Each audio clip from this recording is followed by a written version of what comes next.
தமிழ்நாட்டில் சட்டம் ஒழுங்கு பொதுவாகவே நாளுக்கு நாள் மோசமாகி கொண்டிருக்கிறது.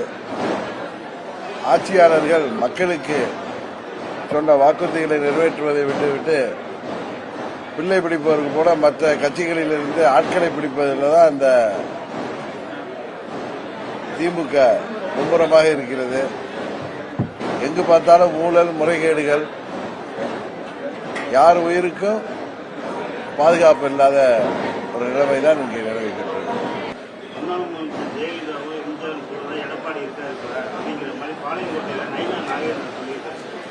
எனக்கு தெரியல, பட் ஒன்னு நீங்க சொல்றதுல இருந்து என்ன தெரியுதுன்னா, திரு நயினார் நாகேந்திரன் அம்மாவின் தொண்டராக இருந்து அமைச்சராக இருந்தவர். அவர் பாஜகவின் தலைவரான பிறகு இன்னும் அம்மாவின் தொண்டர் என்ற மனநிலையிலே இருப்பதாகத்தான் நான் நினைக்கிறேன். அது வரவேற்கத்தக்கது. அதே நேரத்தில் புரட்சி தலைவரையும் இதே அம்மா அவர்களோடு யாரையும் ஒப்பிட்டு சொல்வதை அம்மாவின் தொண்டர்களும் தலைவரின் தொண்டர்களும் இன்றைக்கு ஏற்றுக்கொள்ள மாட்டார்கள்.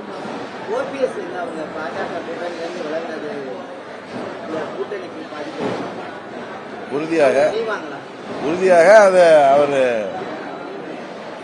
விலகிச் சென்றதற்கு காரணமானவர்கள் அவருடன் பேசி அவரை மீண்டும் கூட்டணி கொண்டு வர வேண்டும் என்றுதான் நான் பலமுறை சொல்லி வருகிறேன்.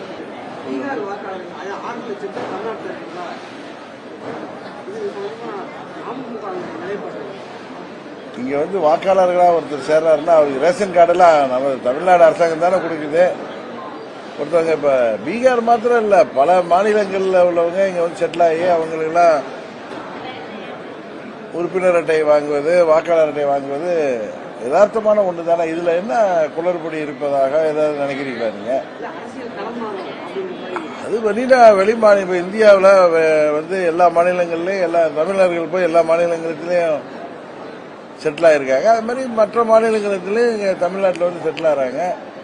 அங்க அவங்க வாக்காளர் பட்டியலில் அவங்களுக்கு வாக்காளர் லிஸ்ட்ல இருந்து நீக்கிறப்ப இங்க அவங்க எங்க தங்குறாங்களோ அங்க நம்ம ரேஷன் கார்டுல இருந்து வாங்குறாங்க. இங்கே பர்மனண்டா தங்குறப்ப அவங்களுக்கு வாக்காளர் அட்டை, அவங்க ஓட்டர் ஆகிறதுல என்ன பிரச்சனை இருக்குன்னு எனக்கு தெரியல. செய்திகளை உடனுக்குடனும் துல்லியமாகவும் தெரிந்து கொள்ள சப்ஸ்கிரைப் பண்ணுங்க.